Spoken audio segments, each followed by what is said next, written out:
Doctor, কি হয়েছে মেহেকের? ও ঠিক আছে তো? উদ্বিগ্ন কণ্ঠে ঈশান বলে। বাপরে মিস্টার ঈশান, আপনি তো দেখছি বউয়ের জন্য পাগল হয়ে যাবেন। কিচ্ছু হয়নি আপনার বউয়ের, উনি একদম ঠিক আছেন। শুধু একটু হাইপার হয়ে যাওয়ায় আর সকাল থেকে পেটে কিছু না পড়ায় উনি জ্ঞান হারান। চিন্তার কিছু নেই, কিছুক্ষণের মধ্যেই জ্ঞান ফিরে আসবে। ডক্টর বলেন। বুশরা বেগম ডক্টরকে নিয়ে রুম থেকে বেরিয়ে যায়। মুগ্ধ মেহুর মাথার কাছে বসে আছে। চোখ মুখ শক্ত করে সে বলে ওঠে, ঈশান, আপনার সাথে আমার কিছু কথা আছে বলুন ভাবি। একান্তে। ইয়ানা, তোরা বাইরে যা। ইয়ানা ও ইনায়া একে অপরের মুখ চাওয়াচাই করে বেরিয়ে যায় রুম থেকে। মেহুকে বিয়ে করার পেছনে আপনার আসল উদ্দেশ্য কি? সেটা আমি আপনাকে বলতে বাধ্য নই। আমার বোনটাকে আপনি মারেন কোন সাহসে? সেই কৈফিয়তও আমি আপনাকে দিতে বাধ্য নই। একটা কথা জানবেন ঈশান, দড়ি অতিরিক্ত টানলে সেটা ছিঁড়ে যায়। আপনি ভাবছেন অত্যাচার করে জোর করে মেহুকে নিজের কাছে রাখবেন, পারবেন না। আজ জানেন ও যখন জ্ঞান হারায় তার আগে বারবার কি বলছিল? আরফিন ভাইয়ার কাছে যাওয়ার জন্য। ভাইয়াও তো আপনাকে জোর করে নিজের কাছে আটকে রেখেছিল, তাহলে আপনি কেন থাকলেন তার কাছে ভাবি? আপনার ভাইয়া আমার যত্ন নেয়, আমার খেতে পছন্দ, কি পড়তে পছন্দ সবটার খেয়াল উনি সুদূরে ফ্রান্স থেকেও রাখতেন। বিগত 2 বছর প্রতিদিন ভার্সিটিতে আমার ব্রেঞ্চে একটা করে গোলাপ রাখা থাকতো। প্রায়ই বান্ধবীদের নাম করে আমার জন্য আমার প্রিয় খাবারগুলো পাঠাতেন উনি। রোজ একটা করে রিক্সা বাড়ির সামনে দাঁড়ানো থাকতো, যাতে আমাকে কষ্ট করে রিক্সা খুঁজতে না হয়। আমাকে অত্যাচার যেমন করেছেন, তেমন নিজের শরীরকেও ক্ষত সৃষ্টি করেছেন উনি। যখনই কেউ আমার দিকে কুনজর দিয়েছে, বিনিময়ে তার জীবন আপনার ভাইয়া কেড়ে নিয়েছেন। আপনার ভাইয়া আপনার মতো জানোয়ার নয়। একবারও তাকিয়ে দেখেছেন ওর দিকে? কত বয়স মেহুর? 18 বছরের মেয়ে ও। আপনার বয়স দেখেছেন? কোন আক্কেলে ওকে বিয়ে করতে গিয়েছিলেন আপনি? আপনার বাড়ির লোকেরা কোন আক্কেলে ওর সঙ্গে আমার বিয়ে দেয়? আপনার কাছের মানুষটার পাপের ফল আপনার 2 বোন ভুগছেন। তারা কেমন সেটা আপনি জানেন বলেই সেটার সুযোগ নিচ্ছেন। তবে একটা জিনিস মনে রাখবেন, এইসব প্রতিশোধের খেলা আপনাদের 2 ভাইয়ের একদিন তো শেষ হবেই আশা করি। তারপর যখন আপনি নিজের জীবনের দিকে নজর দেবেন, তখন দেখবেন আপনি কি করছেন নিজের জীবনে। কথা শেষ করে হনহন করে বেরিয়ে যায় মুগ্ধ। নিচতলায় চিৎকার চেঁচামেচির আওয়াজ শুনে নিচে যায় সে। কি হয়েছে ইনায়া আপু, এত চিৎকার কেন গেস্ট রুমে? সেটা তুমি তোমার হাজবেন্ডকে জিজ্ঞেস করো, ভালোই তো বশ করেছো। বুশরা বেগম গেস্ট রুম থেকে বলতে বলতে বেরিয়ে আসেন। বুশরা বেগমের কথা শুনে কিছুই বুঝতে পারে না মুগ্ধ। এগিয়ে যায় গেস্ট রুমের দিকে। ভাইয়া তুমি? মুগ্ধ দেখে খাটের মধ্যে আরফিন বসে আছে ও তার হাতে প্লাস্টার করা। কি হয়েছে তোমার? কি হয়েছে ভাইয়া রিভান? শান্ত হ মুগ্ধ, হাত ভেঙেছেও প্লাস্টার করতে হয়েছে, তেমন কোনো চিন্তার কিছু নেই। ওর যাওয়ার জায়গা নেই, তাই ভাবলাম যতদিন না সুস্থ হচ্ছে এখানে থাকুক। ইভান বলে, কিন্তু তুই আমাকে না নিয়ে এলেই ভালো হতো ইভান। আন্টির হয়তো আমার আশাটা পছন্দ হয়নি। তোকে সেটা ভাবতে হবে না, তুই রেস্ট কর। আর মুগ্ধ, মেয়েকে জ্ঞান ফিরেছে? কেমন আছে ও? কি কি হয়েছে মেহুপুরীর? আরফিনের কথায় ভ্রুকুচকে তাকায় ইভান। ভাষার সংযত কর তুই আরফিন, ভুলে যাস না যার বিষয়ে কথা বলছিস সে আমার ভাইয়ের বিবাহিতা স্ত্রী। ইভানের অপমানে মাথা নিচু হয়ে আসে আরফিনের। সত্যি তো, সে তো ভুলে গেছিল যে তার মেহুপুরি আর তার নেই। সে এখন তারই বেস্ট ফ্রেন্ডের ভাইয়ের স্ত্রী, অন্যের অর্ধাঙ্গিনী, অন্যের আমানত। This is too much irritating. আমি জাস্ট আর নিতে পারছি না। এত কিছুর পরেও বিগ ব্রো কী করে ওই আরফিন তালুকদারকে এই বাড়িতে থাকতে দিতে পারে? আমি এক্ষুনি তানহা আপুকে ফোন করে সবটা বলছি। ইয়ানা বলে, এত অধৈর্য হোস না ইয়ানা, তোর বিগ ব্রো নিশ্চয়ই কিছু প্ল্যান মাথায় আছে, না হলে ও কখনোই এই আরফিনকে এই বাড়ির চৌকাঠও পেরোতে দিত না। কি করে বলছো মম? ইনায়া বলে, কারণ আমি আমার বেটাকে চিনি। আজ তোমাদের ড্যাড এলে আমি ওনার সাথে কথা বলবো। বুশরা বেগম বেরিয়ে যায় রুম থেকে। ইনায়া তার মমের চলে যাওয়ার দিকে তাকিয়ে মুখ ঝামটায়। মমের যে কেন এত পীড়িত আসে বিগ ব্রো আর বড় আপুর প্রতি কে জানে। কখনো আমাদের নিয়ে এত কনফিডেন্ট দেখাবি না মমকে। নিজের পেটের ছেলে মেয়ের প্রতি অত ভালোবাসা আসে না আর রই। ছোট আপু, তোমার বিগ ব্রো আর বড় আপুর প্রতি এত রাগ কেন বলো তো? ওরা তো আমাদের পর নয়, রক্তের সম্পর্ক তো আছেই। ইয়ানাকে মাঝপথে থামিয়ে দেয় ইনায়া। কিন্তু সেটা কীরকম রক্তের সম্পর্ক সেটা আশা করি বলে বোঝাতে হবে না। আপনার সাথে কিছু কথা ছিল ইভান। বলো বেব। ঈশানকে বলুন মেহুকে ডিভোর্স দিতে। এটা ওদের পার্সোনাল ব্যাপার। তাহলে বিয়েটা আপনি দিয়েছেন কেন? অবাক হচ্ছেন? কি ভেবেছে আমি কিছু বুঝি না? আপনাকে সেদিন ভাইয়া মেহুকে ভালোবাসে বলার পরপরই হঠাৎ করে আপনার ভাইয়ের দেশে এসে বিয়ে করা একদিনের মধ্যে, আবার অন্য কাউকে নয়, মেহুকেই বিয়ে করা। আমি কিছু বুঝি না? মুগ্ধ। ইভানকে হাত দেখিয়ে থামিয়ে দেয় মুগ্ধ। চোখ মুখ শক্ত করে বলে ওঠে,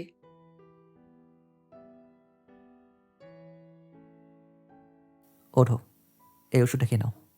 জ্ঞান ফেরার পর একটু ধাতস্থ হতেই ঈশানের কথায় চোখ তুলে তাকায় মেহু।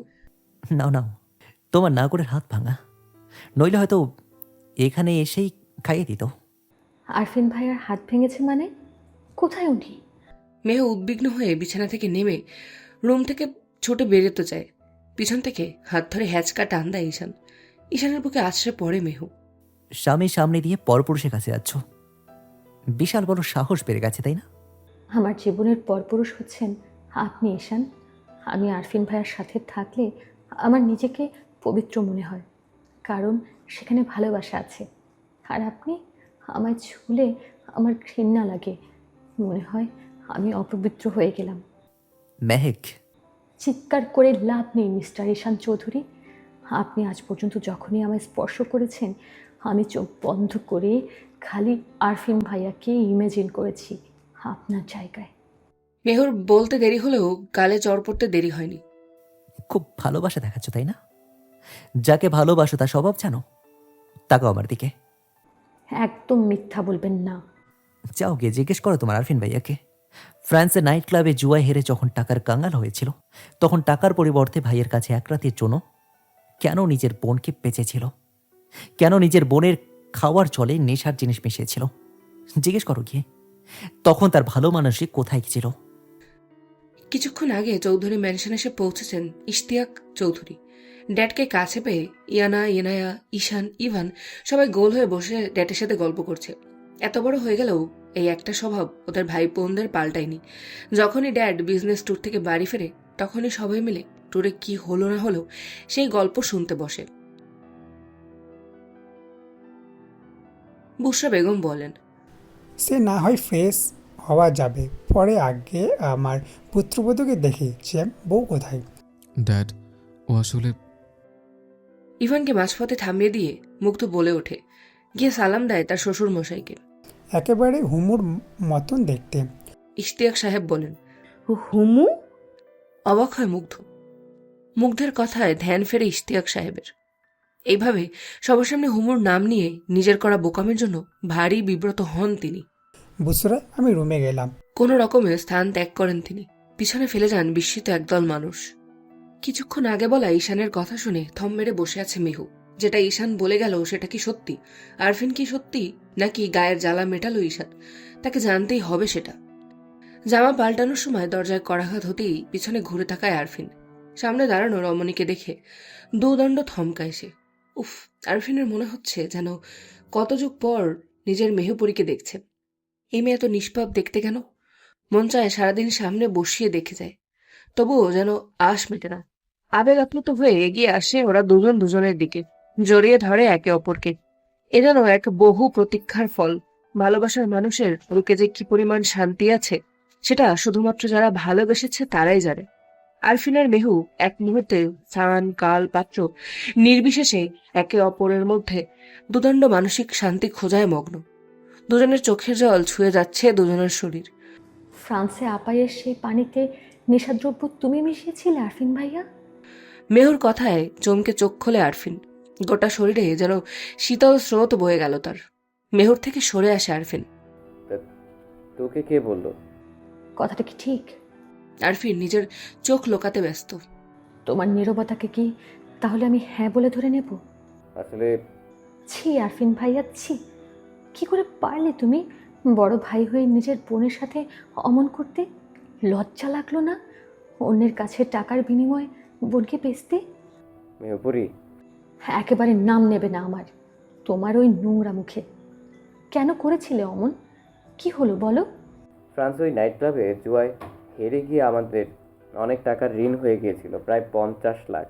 আমি আর তুর্য ওখান থেকে বেরিয়েও আসতে পারছিলাম না যে তুর্য অন্য কাউকে ম্যানেজ করে টাকা তো শোধ করবে। তখন ইভান এসে আমাকে একটা অফার দেয় যে ও আমাদের সব টাকা শোধ করবে, বদলে ওই রাতের জন্য মুগ্ধতাকে ওর চাই। ব্যাস। মাথা নিচু করে একদমে সবটা বলে আরফিন। আমার কাছে আর উপায় ছিল না, বিশ্বাস কর মেহু, আমি বাধ্য। কোনটা বাধ্য হয়ে? জুয়া খেলাটা নাকি নিজের বোনের জীবন নষ্ট করাটা?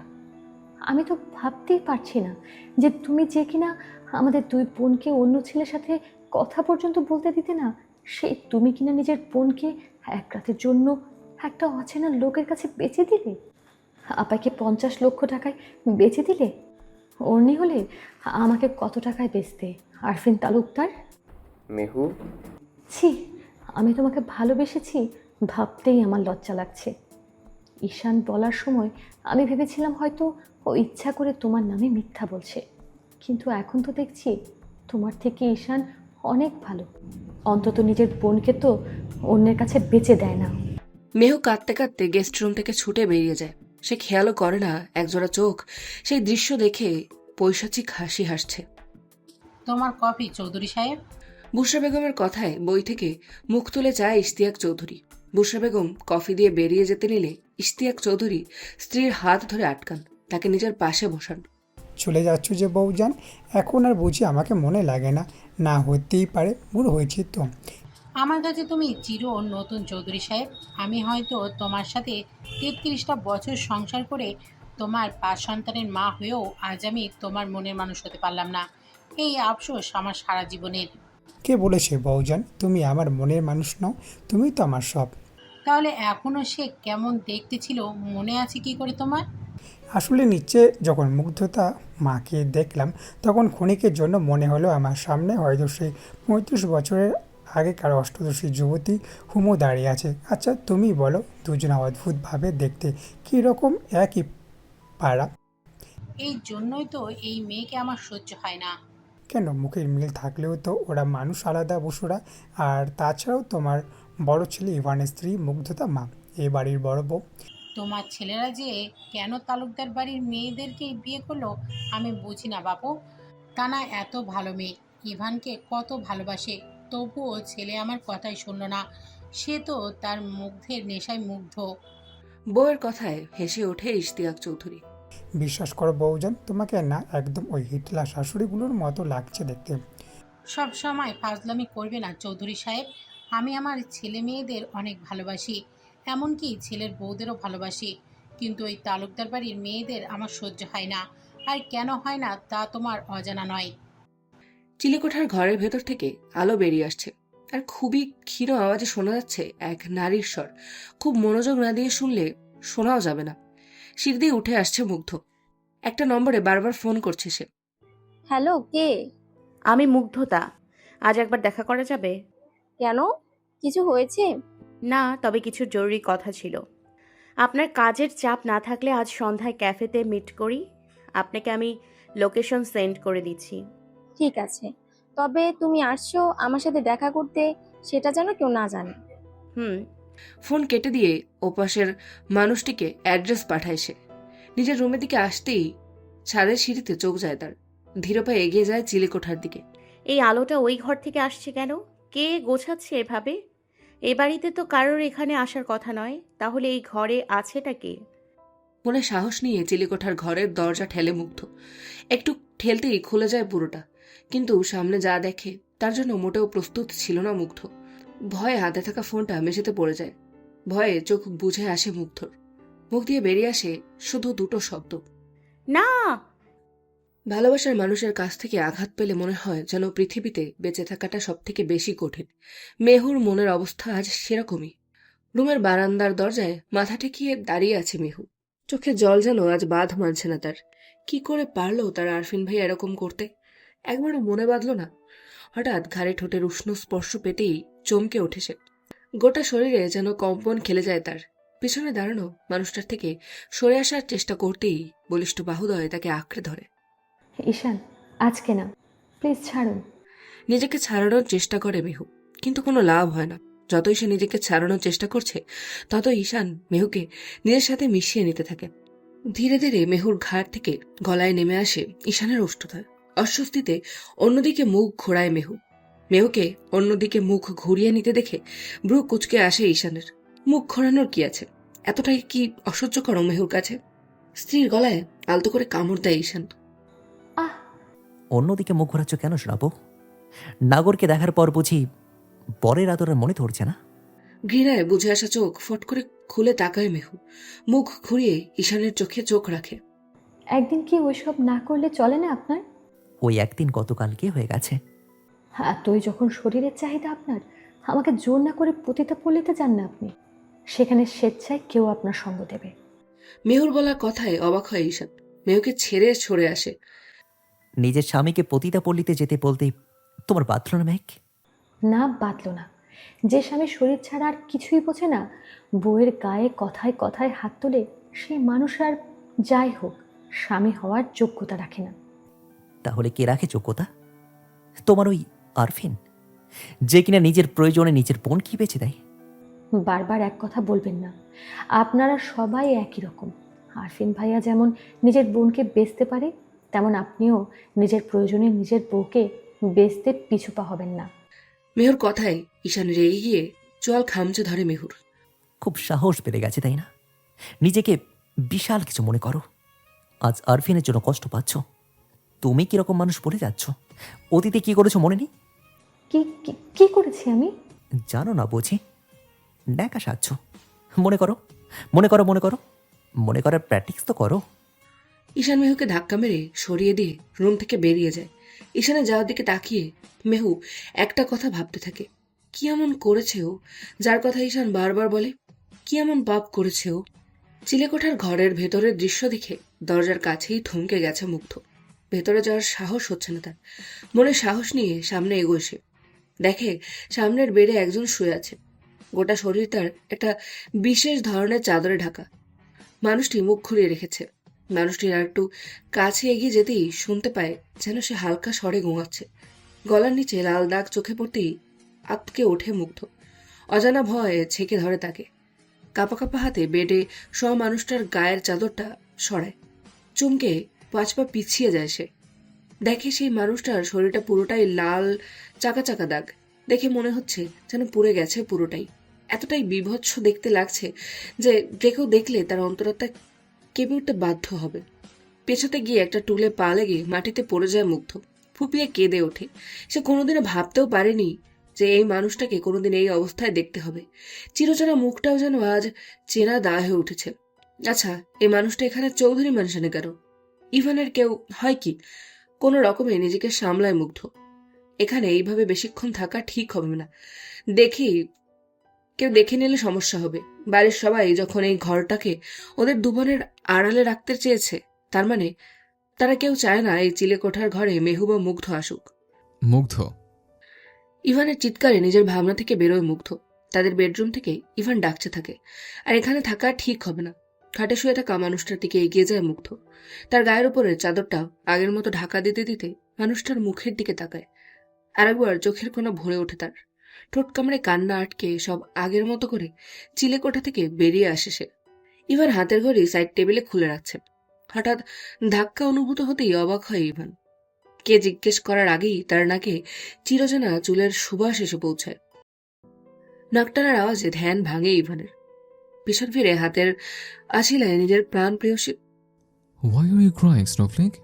কে তুমি কিছু বলেছে? একটা আবদার করব, রাখবেন ইভান? মুগ্ধ কোনো কিছু চাইবে আর ইভান ছেড়ে দেবে না। এত বড় বুকের পাঠে ইভান চৌধুরীর নেই মুগ্ধ। Tell me, what do you want? একবার শক্ত করে জড়িয়ে ধরবেন আমাকে? ফুপিয়ে ফুপিয়ে বলে ওঠে মুগ্ধ। মুগ্ধের কথায় অবাকের চূড়ান্ত পর্যায়ে পৌঁছয় ইভান। দুহাত ছড়িয়ে দিতেই ইভানকে জাপটে ধরে মুগ্ধ। এতক্ষণ ধরে যে কান্নাগুলো গলায় আটকে ছিল তা যেন একটু ভালোবাসার পরশ পেতেই সব একসাথে বেরিয়ে আসতে চাইছে। ইভানের শার্টটা চোখের জলে ভিজে যাচ্ছে, তবুও মুগ্ধর থামার কোনো নাম নেই। এই মেয়েটার মাথার তার আবার কেটে গেল নাকি? মুগ্ধ, বেব, কি হয়েছে সোনা? এমন কাঁদছো কেন? আমার না খুব কষ্ট হচ্ছে ইভান। কেন সব সময় ভালো মানুষদের সাথে এমন হয়? কি হয়? ভালো মানুষটাই কষ্ট পায়, আর যে খারাপ সে বিন্দাস থাকে। উত্তরে ইভান বিশ্বাসের হাসি আসে। স্থির মাথায় হাত বুলিয়ে দিতে দিতে বলে, সব কিছুর একটা সঠিক সময় থাকে মুগ্ধ। একটা জিনিস মনে রাখবে, আল্লাহ ছাড় দেন, ছেড়ে দেন না। আমার না বুকের ভেতরে অনেক কষ্ট হচ্ছে ইভান, আমি কাউকে বলতে পারছি না।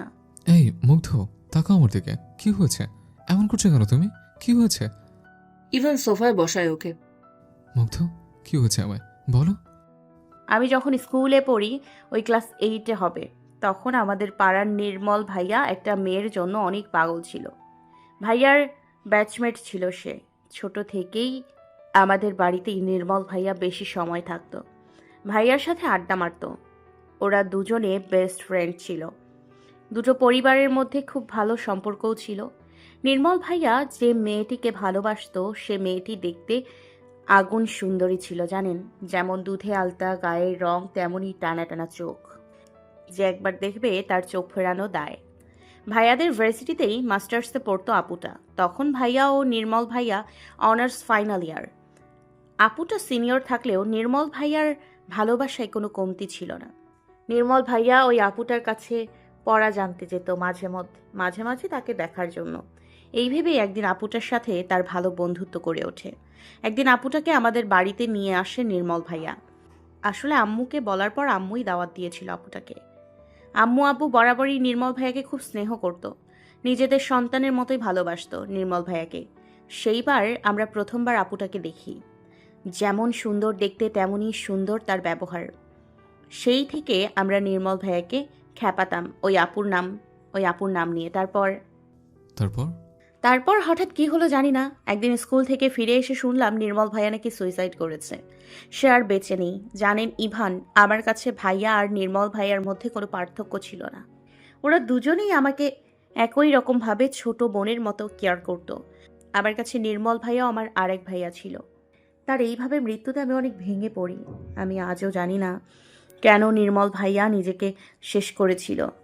গরিব মা বাবার একমাত্র ছেলে হয়েও কেন সে নিজেকে ওভাবে শেষ করলো? তোমার সে আবুটার খোঁজ পেয়েছিলে? হয়তো প্রেম ঘটিত কোনো কারণে। জানি না, আমি তখন মাত্র 13 বছরের কিশোরী ছিলাম, অত কিছু মাথায় আসেনি। আজ এই কথাগুলো কেন মনে পড়লো তোমার? আজ অনেক দিন পর আমি সেই আপুটার খোঁজ পেয়েছি ইভান। কোথায় সে? আপনাদের চিলেকোঠার ঘরে। মুগ্ধর কথায় ইভান হতভম্ব হয়ে যায়। তার মানে মুগ্ধ চিলেকোঠার ঘরে গিয়েছিল? কি দেখেছে সে? কিছু বুঝতে পারেনি তো? সবকিছু জেনে গেল নাকি? কোথায় হারালেন ইভান? আপুটা আপনাদের বাড়িতে কেন থাকে? সে কি আপনাদের কেউ হয়? মুগ্ধর কথায় ঘামতে শুরু করে ইভান। এবার কি বলবে, কি উত্তর দেবে সে? কোন আপু? কার কথা বলছো তুমি মুগ্ধ? আমাদের চিলেকোঠার ঘরে কেউ থাকে না। আর এত বড় বাড়ি থাকতে কেন কেউ ওই চিলেকোঠার ঘরে থাকতে যাবে বলো? সেটাই তো আমার কথা ইভান, কেন ওই ঘরে সেই মানুষটা ছিল? আরে নেই রে বাবা, কেউ ওখানে নেই। ঠিক আছে, তাহলে চলুন আপনাকে দেখাচ্ছি। মুগ্ধ ইভানের হাত ধরে চিলেকোঠার ঘরের দিকে নিয়ে যেতে থাকে। ঘরের বাইরের দরজা খুলে ভেতরে ঢুকে যা দেখে সেটা দেখে মুগ্ধ অবাকের সপ্তম আকাশে পৌঁছে যায়। গোটা ঘর ফাঁকা, কোথাও কিছু নেই। এমনকি এখন দেখলে কেউ বলবেও না যে এখানে কিছুক্ষণ আগে একজন বিছানায় শুয়েছিল। দেখে মনে হচ্ছে যেন বহুদিন ধরে ঘরটা পরিত্যক্ত হয়ে পড়ে রয়েছে। এটা কি করে সম্ভব? একটু আগেই তো এখানে। অবাকের সপ্তম পর্যায়ে পৌঁছে যায় মুগ্ধ। দেখলো তো বেব, আমি বলেছিলাম ওখানে কিচ্ছু ছিল না। কি আমি মিথ্যে বলেছি? আরে না, মিথ্যা না, হ্যালুসিনেট করেছে হয়তো। আপনার কি আমাকে পাগল মনে হয় ইভান? বুশরা বেগম ও ইশতিয়াক সাহেব দরজা দিয়ে প্রবেশ করেন। আপনারা কেন আমাকে বিশ্বাস করছেন না? এখানে সত্যি ওই আপুটা ছিল। বুশরা বেগম বলেন, না মম, ওই জাস্ট মুগ্ধ বলছে ওখানে করছি না, কোনো আপুকে নাকি দেখেছে। ইভান কপাল চুলকে উত্তর দেয়, আমি যাব না কোথাও, আপনাদের ইচ্ছে আপনারা যান। মুগ্ধ হনহন করে বেরিয়ে যায়। সূর্য উদয় হওয়ার সাথে সাথে মানব জীবনেও নতুন অধ্যায় শুরু হয়। সকালবেলা আপন মনে রান্না করে নিজের দৈনন্দিন জীবনের কাজে ব্যস্ত। মেহু কি করছিস? তোকে না বলেছি সকালে আমাকেও ডাকবি? একা একা কেন সবটা করিস বলতো? মুগ্ধর কথায় মেহু কোনো সাড়া দেয় না। সে আপন ধ্যানে মগ্ন। মুগ্ধ এবার মেহুর কাঁধে হাত দিয়ে ডাকে, কিরে, তোকে কখন থেকে ডাকছি তো, কোথায় মন তোর? ও আপাই, তুমি কখন এলে? কী চিন্তা করছিস তুই? কি? কিছু না। কোথায়? তাকা আমার দিকে মেহু, কি হয়েছে? ঈশান আবার কিছু করেছে? তোকে কি আবার মেরেছে? আরে ধুর ছাই, কি যে বলো না তুমি আপাই। অমন কিছুই না, আমার কথা ছাড়ো। তুমি বলো, শুনলাম তোমরা হানিমুনে যাচ্ছ। কোথায় গো? কথা ঘোরাচ্ছিস বনু? কি হয়েছে আমায় বল। আপাই, উনি কালকে আবার বলেছেন যে আমি নাকি কোনো পাপের ফল পাচ্ছি। আমি কিছুতেই মনে করতে পারছি না যে কি এমন করেছি আমি। কালকে আরেকটা ঘটনা ঘটেছে জানিস তো? কি ঘটনা? চিলেকোঠার ঘরে আমি একজন মহিলাকে দেখেছি। তার গোটা শরীর পোড়া ছিল। মুখটা ঠিকমতো দেখতে পাইনি, তবে দেখে অনেকটা। তোমাকে ভাইয়া ডাকছে মেহেক, রুমে যেতে বলেছে এক্ষুনি। ইহানার ডাকে মুগ্ধের কথা অসম্পূর্ণ থেকে যায়। মেহুকে বাধ্য হয়ে মুগ্ধের পুরো কথা না শুনে চলে যেতে হয়। মেহু চলে যেতেই ইয়ানা মুগ্ধর কাছে আসে। অতি বার বেরো না, ঝরে পড়ে যাবে। কথাটা শুনেছ ভাবি? বিগ ব্রো তোমাকে বিয়ে করেছে তোমার কেয়ার করে বলে। তুমি যদি ভেবে থাকো তোমার ঔদ্ধত্যপনাগুলো বিগ ব্রো মেনে নেবে, তাহলে ভুল ভাবছো। নিজের লিমিটে থাকো, ওটাই তোমার জন্য মঙ্গল। ইয়ানা চলে যেতে নেয়। পেছন থেকে মুগ্ধর কথায় চমকে দাঁড়ায়। এ বাড়িতে যে রহস্য লুকোনো আছে তা সব আমি খুঁজে বের করব ইনায়া আপু। এটা আমি তোমার বিগ ব্রোকে চ্যালেঞ্জ করেছি। আমরা দুই বোন যে কোনো ভুল করিনি সেটা আমি প্রুভ করে দিব। আরেকটা কথা মনে রাখবে, কালকে চিলেকোঠার ঘরে কেউ যে ছিল এই বিষয়ে তো আমি শিওর, কিন্তু সেই মানুষ যে হঠাৎ করে কোথায় গেল ঠিক খুঁজে বের করব। ইয়ানা রান্নাঘর থেকে বেরিয়ে যায়। আপনি আমায় ডেকেছিলেন? মেহু বলে, হ্যাঁ, লাগেজ গুছিয়ে নাও। আমরা কালকে রাতে ভাইয়াদের সঙ্গেই ভ্যানিস যাচ্ছি। রাত 9টার ফ্লাইট। রেডি থাকবে। আমরা কেন? এটা ওদের হানিমুন। আর তাছাড়াও আমি যাব না। I am not asking you, I am just telling you যে আমরা আগামীকাল যাচ্ছি। ঈশান হনহন করে রুম থেকে বেরিয়ে যায়। তা যাওয়ার পানে তাকিয়ে থাকে মেহু। কোনো দিনই কি আমি একটা সুস্থ জীবন পাবো না? কারো কাছে কি আমি ফার্স্ট প্রায়োরিটি কোনো দিনও পাবো না? সূর্য অস্ত যাওয়ার সময় চারিদিকে নিজের রং বেরঙের আভা ছড়িয়ে দিচ্ছে। আকাশে মেঘের সাথে সূর্যের আভা মিশে যেন এক অন্যরকম মাদকময় প্রাকৃতিক সৌন্দর্য উৎপন্ন করছে, যা দেখলে মনে হয় দেখিয়ে যাই। ক্যাফেতে বসে আধা ঘন্টা যাবৎ অপেক্ষা করছে মুগ্ধ। যার আসার কথা তার আসার নামগন্ধও নেই। আদৌ সে আসবে তো, এই চিন্তায় মগ্ন হয়ে আছে মুগ্ধ। হঠাৎ কাঙ্ক্ষিত মানুষটাকে আসতে দেখে স্বস্তির নিঃশ্বাস ফেলে মুগ্ধ। অনেক অনেক ধন্যবাদ তানহা আপু এখানে আসার জন্য। আমি ভেবেছিলাম আপনি আসবেন না। তুমি ডাকবে আর আমি আসবো না, তা কি কখনো হয় মুগ্ধতা? হঠাৎ আমাকে ফোন দিয়ে ডাকার কোনো কারণ আছে কি? নাকি এমনি মন গেল যে স্বামীর প্রাক্তন ওয়াইফের সাথে গল্প করার? কোনটা? এই 1 সেকেন্ড তুমি আবার আমাকে নিয়ে জেলাস নয় তো? তানহার কথায় মুচকি হাসে মুগ্ধ। তানহার এই ধরনের কথা মুগ্ধের কাছে এখন আর নতুন নয়। সে একদিন কথা বলেই বুঝতে পেরেছে যে তানহা এখনো ইভানকে মন থেকে অনেকটা চায়। শুধুমাত্র বন্ধুত্ব নষ্ট হওয়ার ভয়ে নিজের হেলায় হারানো মানুষটাকে কখনো সে বলতে পারেনি যে তাকে সে অনেক ভালোবাসে। আমার স্বামী আমার আগে অন্য কাউকে বিয়ে করলেও সেটা একটা নামমাত্র বিয়ে ছাড়া আর কিছুই নয়। তার সাথে আমার স্বামীর কোনো স্বামী স্ত্রীর মতো সম্পর্ক ছিল না। ইভেন তাকে আমার স্বামী কখনোই ভালোবাসেনি। তাহলে তাকে নিয়ে আমি কেন জেলাস হব? বেকার বেকার। আর তার থেকেও বড় কথা হচ্ছে, ইভানের জীবনে ফার্স্ট ও লাস্ট নারীটি যে আমি সেটা আমার অজানা নয়। আমি এখানে আপনাকে ডেকেছি কারণ আমার কিছু জানা ছিল। মুগ্ধতার বলা কথায় চোখ মুখ শক্ত হয়ে যায় তানহার। কি জানতে চাও তুমি? ইনায়া, ইভান আর ইনায়া আপুরা কেমন ভাই বোন? মা, মানে? আপনি কিছু জানেন না সেটা মোটেও বলবেন না তানহা আপু। আমি ইনায়া আর ইনায়া আপুদের বলতে শুনেছি নিজের পেটের ছেলে মেয়েকে ভালোবাসে না ওদের মম, কিন্তু বিগ ব্রো আর বড় আপুর প্রতি পীড়িত বিশাল, এরকমই কিছু। আচ্ছা, ইভানের আরও কোনো বোন আছে? আর নিজের পেটের বলতে ইভান আর সেই বড় আপু কি ওদের মমের পেটের সন্তান নয়? ইভান তোমাকে এ নিয়ে কিছু বলেনি? আমাকে তো প্রথম থেকে সব বলেছিল। তাহলে আর তুমি ওর জীবনের ফার্স্ট অ্যান্ড লাস্ট নারীটি কি করে হলে বলো তো মুগ্ধতা? না মানে তোমারও তো বড়াই করে বলাটাই তো সার হলো, তাই না?